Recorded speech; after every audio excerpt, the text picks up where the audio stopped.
যারা আজকে টিকিট কাটছেন তারা নিজেদেরকে মনে করতে পারেন চরম লাকি, হ্যাঁ, বিকজ আজকে কেএফএ কাজী ফয়সাল আহমেদ আর্ট সেলের lead guitarist is here.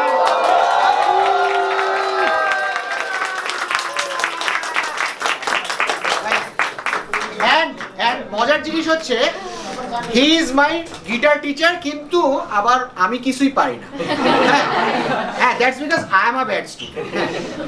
But আমরা আই নো ফয়সাল ভাই from I don't know from 1997 and ওনার বাসায় গিয়ে গিয়ে আমি গিটার শিখতাম। বাট উনি এতই ভালো, হ্যাঁ সেটাই, এতই ভালো গিটার বাজাতেন, আমি শুধু বসে বসে ওনার গিটার প্লেইংই দেখতাম।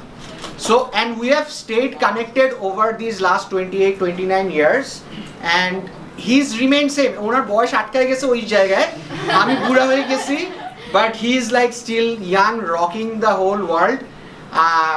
আমি ওনাকে রেগুলারলি ফলো করি, ইন্টারেস্টিংলি উনিও ফাইনাল ম্যাডনেস ফলো করে, and we got to talking and I said যে ফয়সাল ভাই আমাদের এখানে এসে একটু বাজান, মানুষজন শুনতে চায় আপনাকে, and he's graciously accepted. So big round for him.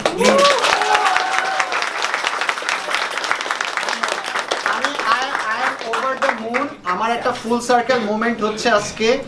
হ্যাঁ, আমি ওনাকে আবার জো স্যাট্রিয়ানি শুনাইছি ইন ভাইনাল, যেটা ওনার কাছ থেকে সিডি মেরে দিয়েছিলাম আমি কত বছর আগে। হ্যাঁ, উনি he got me into Joe Satriani because উনি বলতো, আমার মনে আছে যে সব গিটারিস্টরা 3 আঙ্গুল দিয়ে বাজায়, স্যাট্রিয়ানি শুধু 4 আঙ্গুল দিয়ে বাজায়, right? And he was like 4 আঙ্গুল দিয়ে বাজাতে হবে, 4 আঙ্গুল দিয়ে বাজাতে হবে, না আমি লাইক ইয়েস বাট স্যাট্রিয়ানির প্লেইং স্টাইল তো ডিফারেন্ট ছিল। হ্যাঁ এভাবে সবাই এরকম এইভাবে বেশিরভাগই মোস্টলি হয়ে বাজে, স্যাট্রিয়ানি বাজে হবে। হ্যাঁ, এটা আমার খুব ইন্টারেস্টিং লাগতো। সো আমার ওই জন্য আমার প্লেইং স্টাইলও চেঞ্জ করতে হয়েছে, কারণ আমি ফার্স্ট সব এরকম বাজাতাম 3 আঙ্গুল। সো পরে আমাকে স্যাট্রিয়ানি ফলো করার পরে যখন ভিজুয়ালি দেখলাম এমপিভি আসার পরে, তখন আমি প্র্যাকটিস করা শুরু করলাম। তো আমার মেইন আমি গিটার শেখা অ্যাকচুয়ালি ওইভাবেই, মানে স্যাট্রিয়ানির কাছ থেকে। তো ডিরেক্টলি তো কারোর কাছে যাওয়া হয় না, তো স্যাট্রিয়ানি শুনে যেগুলো মাথায় ছিল ওখান থেকে পরে ভিজুয়ালি আসার পরে হাতে আনার ব্যাপারগুলো। তো স্যাট্রিয়ানি না থাকলে অ্যাকচুয়ালি স্যাট্রিয়ানির বেস্ট পার্ট হচ্ছে মেলোডি, হ্যাঁ, নোট চুজিং। যেমন স্ল্যাশের যদি বলি, স্ল্যাশেরও সেম জিনিস। তো স্ল্যাশের যে নোট চুজিংগুলো, যে নোটগুলো শুনলেই মাথায় থাকে, স্যাট্রিয়ানির ব্যাপারটা যে স্যাট্রিয়ানি যদি মানে পুরো অ্যালবাম শুনি, হোল অ্যালবাম ডিফারেন্ট, মানে সবগুলো মেলোডি আলাদা আলাদা, রাইট? আগে আমার লকডিন হয়ে গেছিলাম, আমি আর কিছু বলতে পারছি না, নিজে বসে আছি, এরকমই হইতো আগে।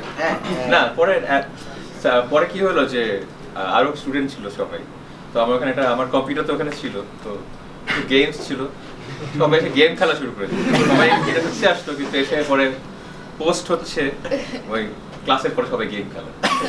তখন তো ইন্টারনেট ছিল, হ্যাঁ, দিস ওয়াজ প্রি ইন্টারনেট, কোনো ইনস্টাগ্রাম বা Facebook, nothing. We used to go to his elephant road home and we used to play.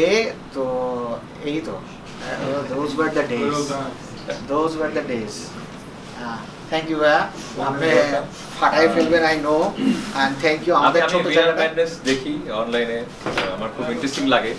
আর এখন তো আমাদের আসলে এরকম এই গেট টুগেদার গুলো হয় না, বা মিউজিশিয়ানদের যে হ্যাং আউট বা এরকম সিকিউর প্লেস, তো এটা খুব সিকিউর। এখানে সবাই মানে মজা করে, গান করে, আড্ডা হয়, তো আমার কাছে খুব ভালো লাগে। তো এই জন্য আমি বললাম যে I want to be a part, আমিও আসতে চাই। আর ওর সাথে আমার দেখা কত বছর পরে, হ্যাঁ, কিন্তু আমরা কানেক্টেড, বাট দেখা হয় না।